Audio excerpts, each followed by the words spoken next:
Hi, I'm Gary White for Central Kentucky Television. I'm here with Dr. Jimmy Henning at the Nelson County Extension Office, and today, May the 8th, is the 100th anniversary celebration all across the state for the Cooperative Extension Service. I know here in Nelson County they're having barbecue. Later on in Marion County they're going to have a cookout as well and a celebration in Washington County. So tell us a little about how did the Cooperative Extension Service get started 100 years ago?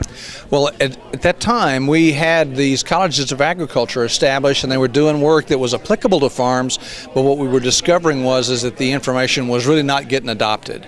So some really forward-thinking people said we really need to establish a system where we have some local people generate a trusted relationship, and then the information flowed, and it just was a great marriage, and we've been going full strong ever since. Now, have the offices been in all the counties that whole time, or did they start in certain counties and kind of expand out? They started and expanded out, and actually I think our first ag agent was 1910. So the federal system being brought about in 1914 is after some of the leaders had already done this. But so it did start and it grew. And of course, we liked it. I mean, it has grown from something small to something much bigger. We've always been about agriculture. We've always been about, they would call it home economics, but now we call it family consumer science.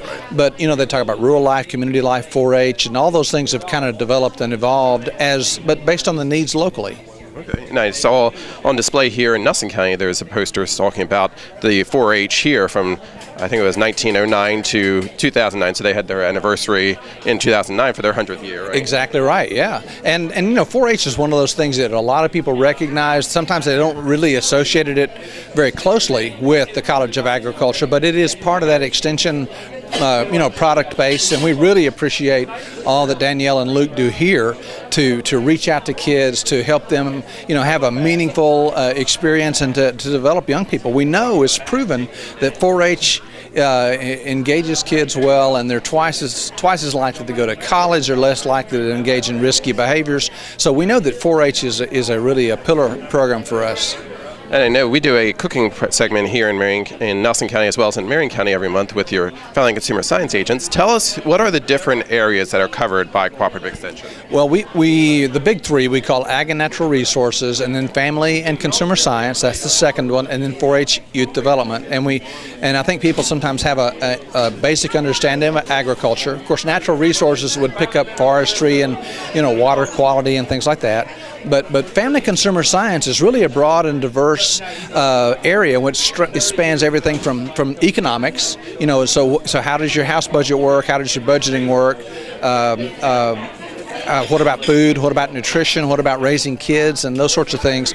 So that is a very broad and really demanding area for us to work in, and Dana does a tremendous job right here. I know we have a lot of the homemakers too, from the different homemakers clubs that fall under that, who are here now going to take part in this great lunch. Well, it is, and we're probably 14,000 homemaker members strong across the state, and it is a pillar part of that extension program. In fact, in the original language setup that sets us up in Kentucky statutes, there's language about homemakers and homemaking, so it's important. And one of the segments, too, that we get on a regular basis is Dennis Morgeson, who is a horticultural agent for Washington, but also goes into Nelson and Marion. So there's different agents that can possibly be in different areas as well, right? That's exactly right. And for counties like Washington, they've chosen to take that agriculture mission and split it into, ag and then horticulture. And it lets us do some things, particularly, well, in fact, here you do as well, Robbie Smith.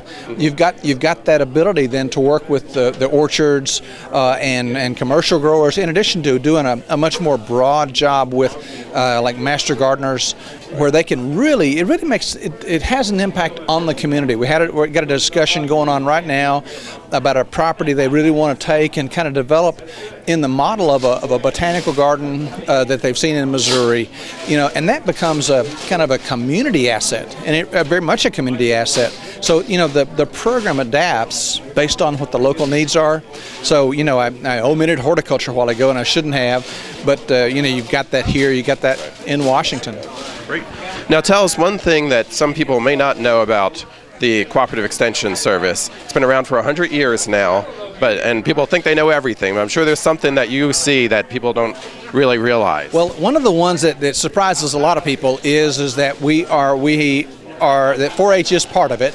That's one thing. The scope of 4-H reaches like 1/3 of every young person 9 to 19.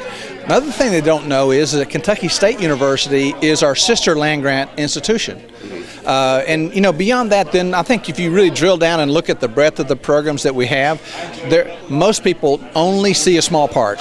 The breadth of the programs that we have just surprised most everybody. Great. Again, I've been talking with Dr. Jimmy Henning, who is the coordinator for the UK Cooperative Extension Services across the state. We're celebrating 100 years. Congratulations. Thank you. Yeah, you bet. It's great to be here today. Thank you very much. This has been Gary White for Central Kentucky Television.